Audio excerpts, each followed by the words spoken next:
Ang saya-saya ng mga isda. Nakita nila na lumapit na ako at alam nila na bibigyan ko sila ng pagkain.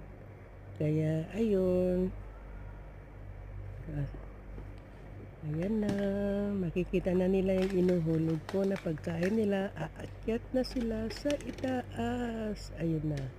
Ayun, una siyang nakahigop. Feeding the Tapos, fish. ayun, ayun. Ang saya-saya na nila. Ayan. Ang sarap. Sarap. Masarap ba?